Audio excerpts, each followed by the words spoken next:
very good day today because just 1 month after the release of the Avata 2, we have just been treated to a brand new firmware update for the Avata, which gives us a number of delicious new upgrades and features, including the ability to record in 4K 100 frames per second, which is extremely exciting for me because if, like me, you like to record action shots like wakeboarding and motocross, it allows you to go from shots like this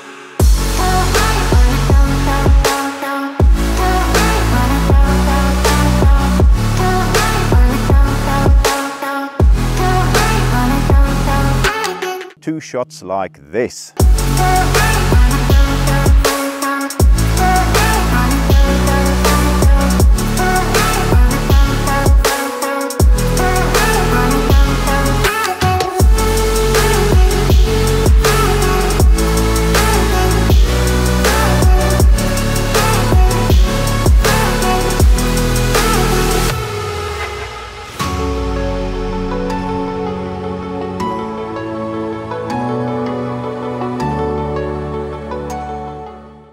Now, of course, we did have 100 frames per second available on the Avata 2 before, but that was only at 2.7K.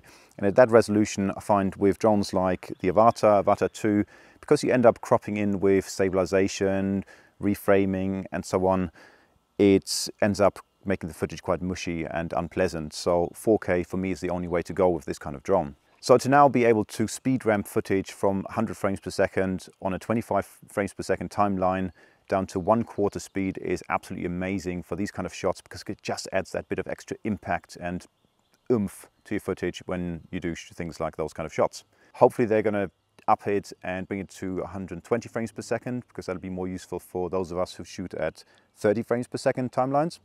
But for now, this is a good start. There are a few limitations with this. You won't be able to use super wide field of view, and 4:3 aspect ratio is not available either. But yeah, 100 frames per second, fantastic. To update is quite simple. Just connect your phone to your goggles, open the DJI Fly app, make sure it's the latest version, and then unless a update prompt comes up, you might have to go into your settings and search for new firmware. Once you've done that, just install the new firmware. The firmware installation takes about 5 minutes, so it's quite quick, and you're good to go. The other features we're getting with this new firmware are color restoration of your goggle footage to go from D-Log M to a more normal level of contrast and colors. That's particularly useful if you're flying in areas like woodlands where you might hit scraggles and branches and things like that. It just helps you kind of identify those objects a bit easier and also to get a better perception of what your lighting is like on the day. In addition to that, we've also got a level of backward compatibility. So the Avata 2 is now compatible with your Goggles 2, your Goggles Integra, and also your Remote Controller 2. So that means that those systems which operate on 03 are compatible with the Avata, which operates on 04. So for those of us who haven't bought an Avata 2 yet, that presents us with an interesting choice. Because on one hand, we could buy the full integrated system, which has your Goggles 3 and your Remote 3 or your Motion Controller 3. And that's extremely good value for money and the system works really well, but you're not getting compatibility with the 03 systems, such as the DJI 03 Air unit.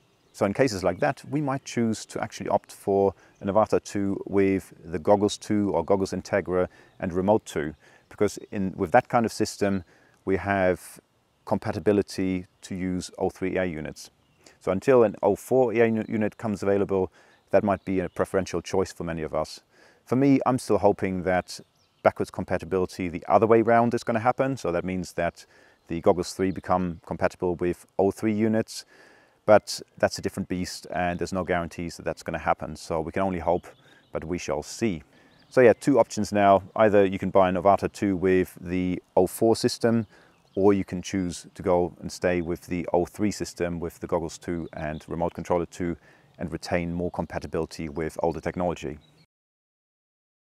So yeah, that ties up my quick rundown of the new features with the new firmware for the Avata 2. Like I said, some interesting choices for us, and it's great to see DJI releasing a new firmware so soon after the release of this new product. I'm hoping there's going to be some more because there's still things to be improved. But yeah, loving the fact that we've now got 100 frames per second. Hopefully you will take it one step on from there and also get 120 frames per second. That's it. Nothing else to say. Hope you enjoyed the video. See you soon. Bye-bye.